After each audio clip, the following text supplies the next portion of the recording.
Happy Sunday semuanya, welcome to our service online. Untuk teman-teman semuanya yang mau request prayer bisa diklik di bawah ini. Sebelum kita memulai ibadah kita, mari kita sama-sama untuk menyembah Tuhan kita, teman-teman. Mari kita siapkan hati kita. Terima kasih ya Tuhan. Thank you Jesus for everything you've done for us Tuhan. Terima kasih. Kami menyiapkan hati kami ya Tuhan untuk menyembah-Mu Bapa.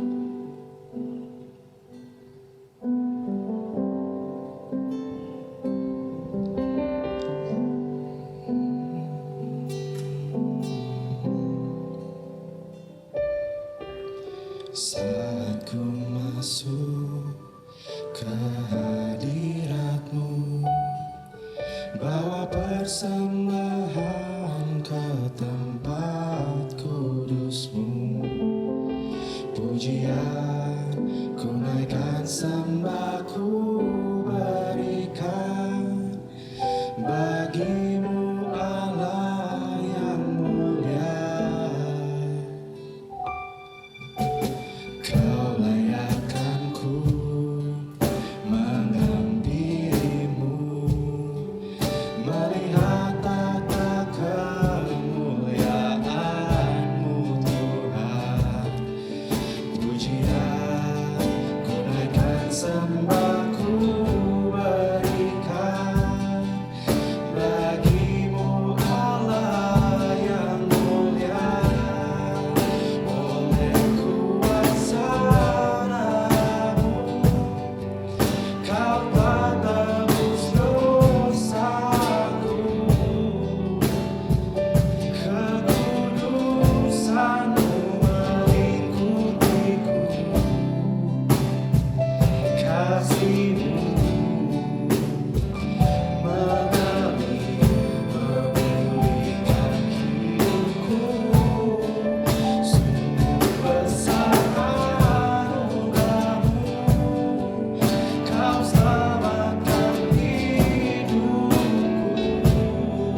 Kekudusanmu melingkupiku, kasihmu mengalir memulihkan hidupku. Sungguh besar anugerahmu, kau selamatkan hidupku. Ku menjadi ciptaan yang baru oleh kuasa darah-Mu. Oleh kuasa darah-Mu, kau telah tebus dosaku. Kekudusanmu melingkupiku, kasihmu mengalir memulihkan hidupku. Sungguh besar anugerahmu, kau selamatkan hidupku. Ku menjadi ciptaan yang baru oleh kuasa darah-Mu. Oleh kuasa darah-Mu. Oleh kuasa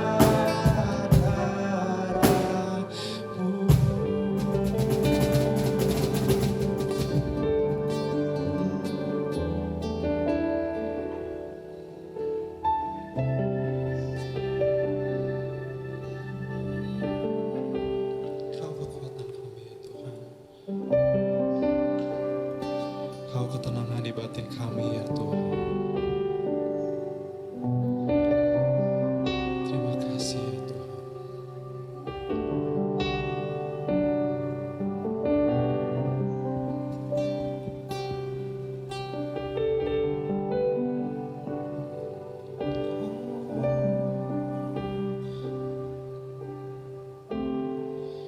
kekuatan di jiwaku,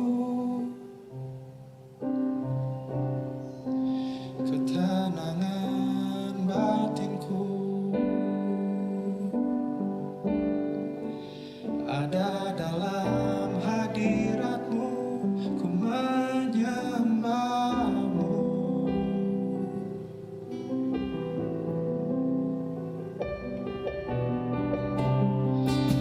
Tersungkur ku di kaki-Mu, rasakan hadirat-Mu.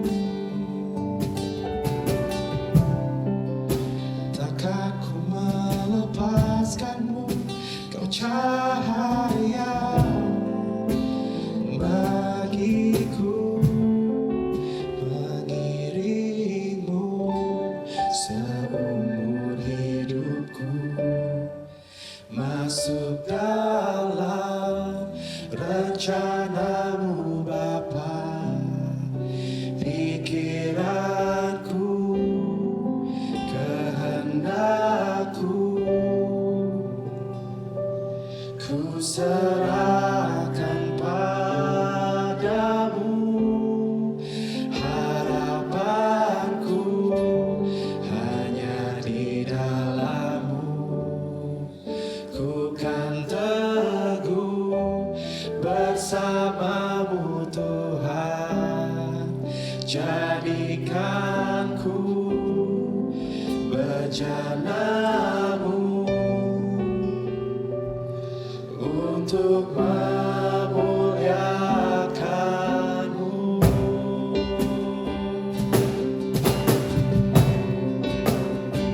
Untuk memuliakan-Mu.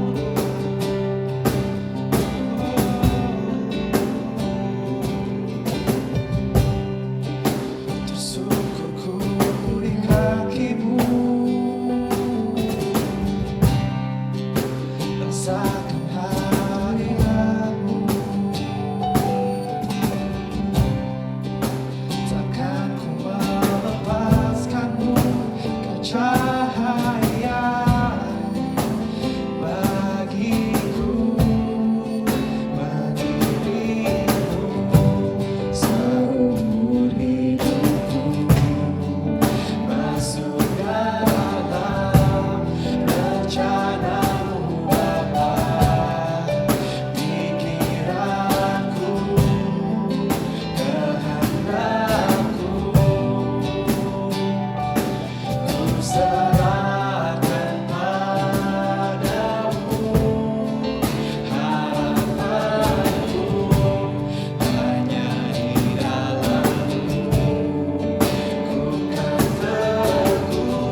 akan mengiringmu. mengiringmu seumur hidupku, masuk dalam rencanamu Bapa. Pikiranku, kehendakku, ku serahkan padamu. Harapanku hanya di dalam-Mu. Ku kan teguh bersama-Mu Tuhan. Jadikanku bencana-Mu untuk memuliakan-Mu, mengiringmu seumur hidupku, masuk dalam rencana-Mu Bapa. Pikiranku, kehendakku, ku serahkan padamu. Harapanku hanya di dalam-Mu. Ku kan teguh bersama-Mu Tuhan. Jadikanku bencana-Mu untuk memuliakan-Mu.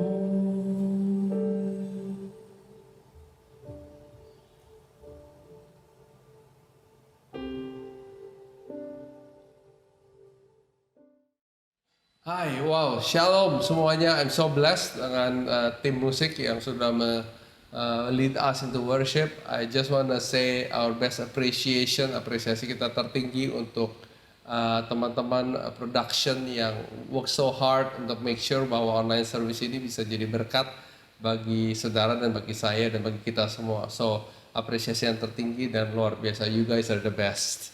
Well, hari ini I want to bring I titled the sermon saya menjudulkan firman ini menjadi Hearing God in a Noisy World. Mendengar Tuhan di dalam dunia yang ribut. Ya. Kita masuk dari cerita Yohanes 9, yaitu cerita yang menceritakan seorang yang buta sejak lahir, firman Tuhan mengatakan. Tapi kita akan masuk ke Yohanes 9 ayat 35.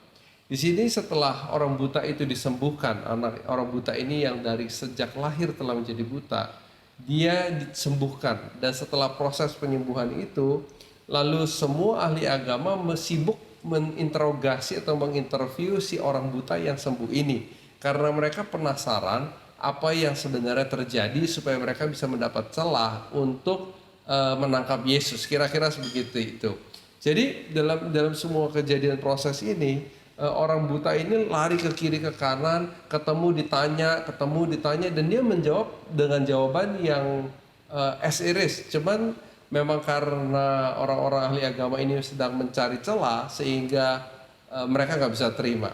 Now you have to know bahwa pada zaman itu untuk tidak sepakat dengan para ahli agama itu hukumannya adalah larangan untuk beribadah di sinagoga atau bertemu di sinagoga. Nah, untuk pada zaman itu adalah sesuatu hukuman yang berat sekali. Jadi kita harus membayangkan bahwa si orang buta ini sebenarnya mengambil resiko yang luar biasa besarnya karena ada kemungkinan bahwa dia akan diusir.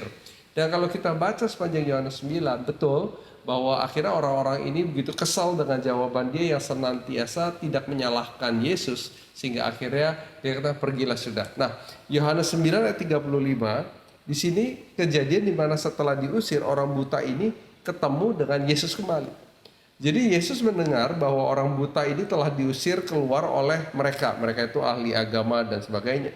Kemudian Yesus bertemu dengan dia, si orang buta yang sembuh. Dan berkata, percayakah engkau kepada anak manusia?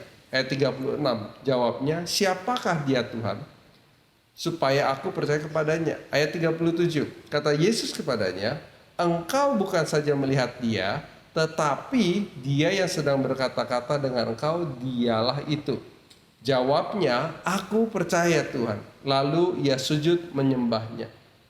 Dalam perikop ini, ayat yang kita baca, saya mau angkat kata tetapi. Ya, kata tetapi ini memberikan satu sense penekanan yang lebih dibandingkan dengan yang lain. Waktu ditanya itu dikasih satu kata tetapi. Dan di sana ditekankan adalah yaitu dalam hal mendengar. Jadi ayat 37 ayat 37, kalau kita paraphrase atau kita berikan kalimat dengan makna, maka Yesus sebenarnya berkata kepada si buta, melihat aku itu baik, bahwa kalau kita bisa melihat Yesus itu baik, tapi kalau kita bisa mendengar Yesus dan percaya, itulah the true vision, pengenalan Allah yang sesungguhnya. Jadi saya ulang, waktu dia bertanya kepada Yesus, siapakah dia Tuhan? Yesus menjawab begini, engkau bukan saja melihat dia, tetapi dia yang sedang berkata-kata dengan kau, dialah itu. Dan langsung dijawab, aku percaya. Jadi apakah cerita ini kedengarannya gak terlalu asing bagi kita semua? Mungkin saya ajak kita buka Yohanes 20 ayat 27. Ini cerita yang waktu Yesus telah bangkit dari kubur, haleluya, puji Tuhan. Ayat 27, ia menampakkan diri, di Yohanes 20 ayat 20 menampakkan diri kepada murid-muridnya. Yohanes 20 ayat 27. Kemudian berkatalah ia kepada Thomas, remember the story? Taruhlah jarimu di sini dan lihatlah tanganku. Ulurkanlah tanganmu dan cucukkan ke dalam lambungku, dan jangan engkau tidak percaya lagi, melainkan percayalah. Thomas menjawab dia, ya Tuhanku dan Allahku. Kata Yesus kepadanya, karena engkau telah melihat aku, maka engkau percaya. Berbahagialah mereka yang tidak melihat, namun percaya. Sounds familiar? Mirip ya ceritanya dengan orang buta yang disembuhkan Yesus. Mungkin satu contoh yang lain, Yohanes 10 ayat 14. Di sini Yesus mengatakan bahwa akulah gembala yang baik, dan aku mengenal domba-dombaku, dan domba-dombaku mengenal aku. Think about it. Bagaimana domba bisa mengenali gembalanya? Saudara, melalui pendengaran. Mungkin setiap hari dombanya kasih kode-kode khusus. Mungkin ada bunyi, atau mungkin ada, sehingga domba-domba itu semakin mendengar, lama-lama dia mengerti bahwa kalau ada bunyi seperti itu, maka gembalanya tiba. Saya mau cerita sedikit. Satu hari saya lagi membawa kendaraan di luar negeri, dan saya lagi membawa kendaraan, saya lihat itu ada tulisan speed limit, batas kecepatan 90 km per jam. Lalu sambil menyetir, istri saya bilang, hati-hati, jangan terlalu cepat. Kalau terlalu cepat nanti kamu ditangkap polisi. Lalu saya jawab, ya saya tahu. Lalu jalan, terus masih jalan. Tanda berikutnya, 90 km adalah batas laju kecepatan. Lalu disebut lagi, hati-hati. Dan saya bilang, iya. Tapi yang terjadi apa saudara? 1 jam kemudian saya diberhentikan oleh polisi dan dikasih tilang. Nah pertanyaan saya, apakah saya tidak melihat? I did. Saya melihat 90 km per jam. Tapi saya menjadi ditilang bukan karena saya nggak bisa melihat, tapi sesungguhnya karena saya tidak mendengarkan nasihat daripada istri saya. Atau mungkin cerita yang kedua, ada satu ilustrasi atau satu ekspresi yang mengatakan cinta itu buta. Pernah saudara membayangkan kenapa cinta itu buta? Emang kalau kita jatuh cinta terus kita langsung matanya merem? Saya rasa enggak. Kebanyakan daripada kita mata tetap terbuka, semua terbuka. Tapi kadang-kadang waktu kita lagi dikatakan cinta itu buta, kenapa? Kadang-kadang kita mungkin orang tua kita atau teman-teman kita ada yang bilang, aduh kamu gak cocok. Mungkin dia itu terlalu keras bagi kamu, atau oh dia itu latar belakangnya berbeda, atau oh dia itu seperti ini atau seperti itu dan sebagainya. Tapi kita bilang enggak, no problem. Akhirnya menikah, atau mungkin belum menikah, lalu sudah mau menikah lalu mendadak nggak jadi, putus semuanya. Lalu setelah itu, setelah bubar, baru si pasangan itu bilang, heran ya, kok dulu saya nggak ngeh ya? Kok dulu saya nggak bisa melihat? Loh, apakah dia kehilangan matanya? Tidak, saudara. Matanya tetap ada dua. Tapi yang dia kehilangan adalah pendengarannya. Saudara, the expression of love is blind itu tidak membicarakan kepada mata yang tertutup, tapi telinga yang tertutup. So saya mau usul kepada saudara satu pandangan dari saya, yaitu the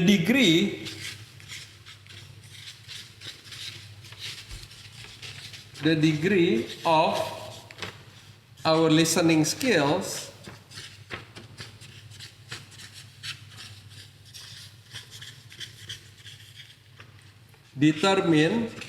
menentukan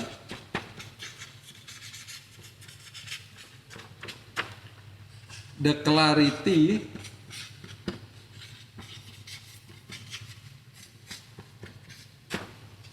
of our vision. Atau kalau diterjemahkan bisa dikatakan bahwa kejernihan daripada pendengaran kita menentukan kejelasan dari pandangan kita. The degree of our listening skill determines the clarity of our vision. Jadi dengan kata lain, waktu orang buta itu sembuh, orang buta itu bukan sembuh dari matanya yang menyelamatkan dia, tapi bahwa dia mau percaya pada saat dia mendengar. You see, suddenly waktu dia dapat mendengar suara Yesus, dia mendapatkan clarity of his vision. Nah, pertanyaannya, bagaimana kita bisa memperoleh kejernihan pendengaran suara Tuhan dalam hidup kita di tengah situasi yang begitu ribet? Yang pertama saya mau usulkan adalah quiet time. Semua orang membutuhkan quiet time. Quiet time itu apa sih, saudara? Kalau kita lihat di Alkitab, sering sekali kita cerita bahwa kita dengar baca mengenai bahwa di tengah bisingnya pelayanan Yesus, keberhasilannya, ketenarannya, Yesus memilih waktu secara khusus untuk naik menyendiri ke atas bukit dan mengundurkan dirinya dari semua pelayanan dan hiruk pikuknya. Apa sebenarnya yang Yesus sedang lakukan? Yesus sedang mencari quiet time supaya bisa mendengar. Waktu saya mempersiapkan firman ini, saya bangun kira-kira pukul 5 pagi waktu gak ada orang beraktivitas, dan saya duduk di meja saya, bukan di atas meja tapi duduk di kursi saya di meja saya, dan di situ saya mulai mencoba untuk mencerna, bercermin, mendengar, refleksi, dan mempersiapkan. Di tengah hiruk pikuk, di tengah kebisingan, we all need some quiet time. Kapan terakhir saudara punya waktu sendiri? Waktu yang saudara ambil dan duduk diam sendiri untuk memikirkan banyak hal. Dan mencoba, karena di tengah ketenangan itulah kita bisa mendengar suara Tuhan. So quiet time. Yang kedua, praktis. Karena suara Tuhan dalam hidup kita itu berbeda sekali. Seringkali yang kita katakan adalah saya gak bisa mendengar suara Tuhan. Betul, gak salah 100%. Karena suara Tuhan itu mulai biasanya dari suara yang sangat lembut. Waktu kita mulai berlatih mendengar suaranya Tuhan yang lembut dan kita melakukan, maka suara itu makin besar. Lalu kita lakukan lagi, maka suara itu makin besar. Lalu kita lakukan lagi, maka suara itu makin besar. Dan akhirnya suara itu menjadi dominan dalam hidup saudara. Coba saya balik kejadiannya. Pertama kali saudara melakukan sebuah dosa, rasanya deg-degan gitu. Tapi kalau kita cuekin suara itu dan kita terus ulangi dosa yang sama, lama-lama suara hati itu hilang, deg-degannya itu hilang.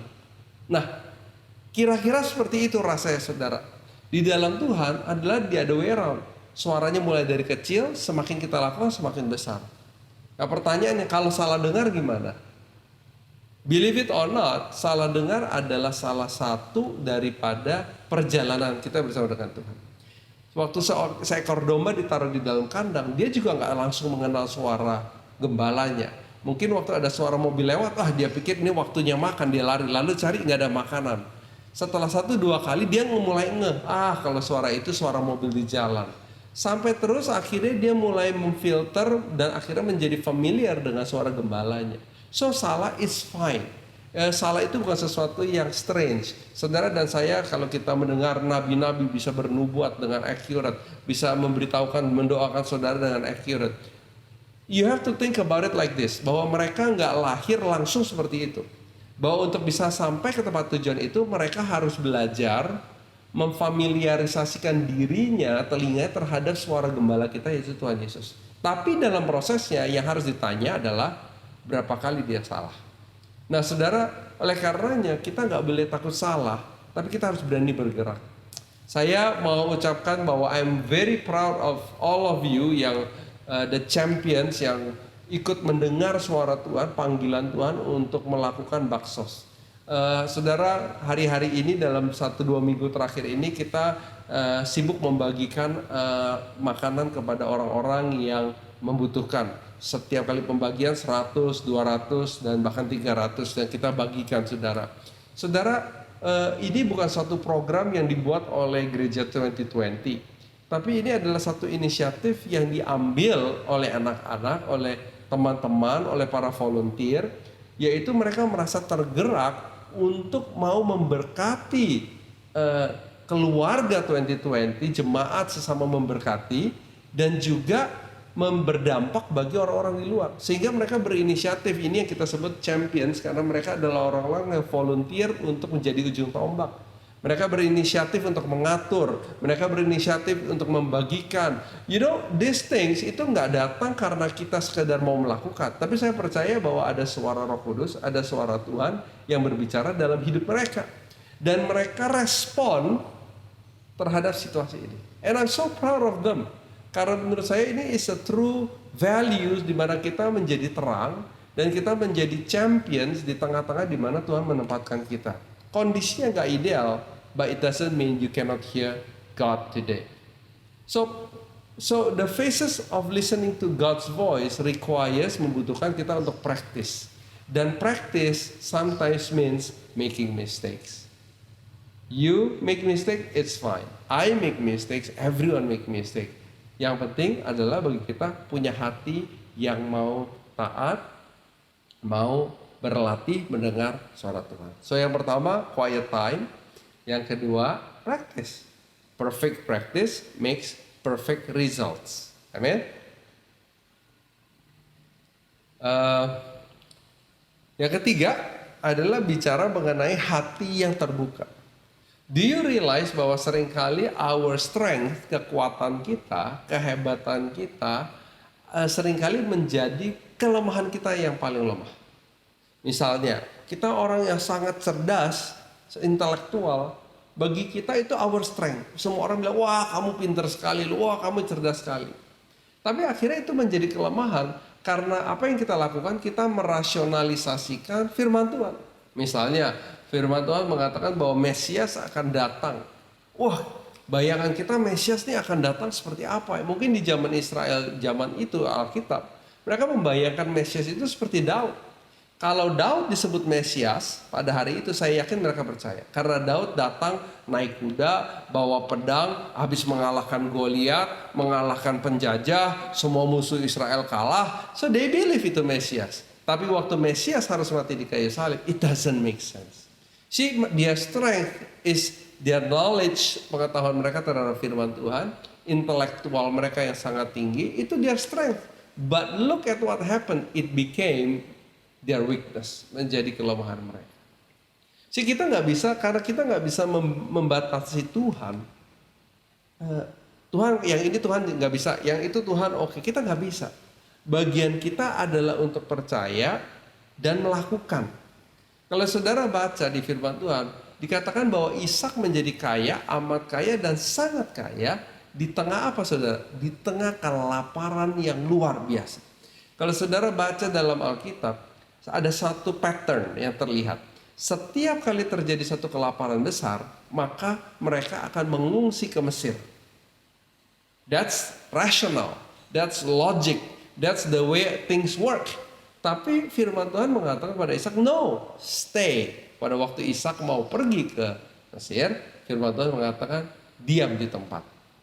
Dan akhirnya firman Tuhan mengatakan Ishak menjadi kaya, amat kaya, dan sangat kaya.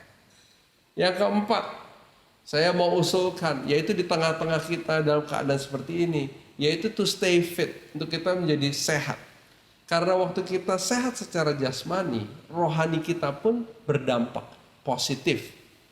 Believe it or not, waktu kita secara fisik lemah, kita menjadi gak tahan terhadap segala hal. Tekanan yang sedikit kita rasa berat sekali. Baru ada satu goncangan kita rasa besar sekali. Karena tubuh jasmani kita itu berdampak kepada rohani. Gak mungkin Anda memiliki kerohanian yang kuat waktu saudara gak punya kesehatan jasmani yang baik. So oleh karena itu hari-hari ini ayo sama-sama kita stay fit. Saya juga terus berusaha untuk mengurangi berat badan. Karena saya mau stay fit. Karena saya expect bahwa di tengah goncangan-goncangan ini saya mau menjadi sehat secara jasmani supaya rohani saya pun terbantu. Amen. Saya mau akhiri dengan mengutip satu ayat yang mungkin saudara dan saya udah sering sekali mendengar dan very familiar, yaitu dari Mazmur 109 ayat 105. Dikatakan di situ adalah firman-Mu itu pelita bagi kakiku dan terang bagi jalanku. Saya mau bertanya kepada Bapak Ibu sekalian, firman-Mu, apa yang kita lakukan dengan firman Tuhan? Kita gak melihat saudara, tapi kita mendengar. Oleh karenanya saya mau ulangi ini, yaitu bahwa the degree of our listening skills determine the clarity of our vision. Kejernihan saudara mendengar akan memberikan kejelasan terhadap penglihatan saudara. Hari-hari ini di tengah hiruk pikuk dan situasi yang kita sedang alami, work from home, COVID, di tengah era internet yang begitu banyak informasi, kita perlu fine tune our listening skills. Kita nggak pernah diajarkan, waktu kita di sekolah selalu kita diajarkan untuk berbicara, presentasi, berpikir dan sebagainya. Tapi kita tidak pernah diajarkan untuk mendengar. Saudara, waktu kita bisa mendengar dengan jelas suara Tuhan, apapun situasi yang kita hadapi, kita akan memiliki kejelasan arah. If you are looking today, kalau saudara sedang mencari kejelasan, Tuhan saya harus kemana, saya pergi kemana, usaha saya apakan, kerja saya apakan, ini mau bagaimana, ini saya gak melihat, semuanya kelihatannya jalan buntu. Maka yang kita perlu lakukan bukan ambil eye drop dan kita taruh di mata, bukan saudara. Yang kita butuhkan adalah untuk mencari, melatih, dan mencari waktu yang tenang, membuat tubuh yang sehat supaya kita bisa mendengar dengan jernih.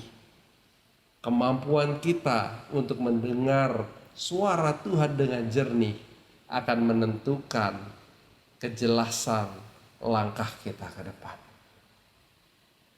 Firman-Mu itu pelita bagi kakiku dan terang bagi jalanku. Amin saudara. So just praying for you in this situation. Pengharapan kita gak pernah goyah. Pengharapan kita ya dan amin. Yesus adalah batu karang bagi hidup kita semua. Janjinya gak pernah terlewatkan. Saudara-saudara, saya mau doakan bagi saudara bahwa di tengah semua ini, kiranya Yesus senantiasa berjalan bersama dengan saudara. Biarlah kita seperti itu saya mengatakan, Tuhan, walk with me, be with me, bersamalah dengan aku selalu. God bless you. Happy Sunday.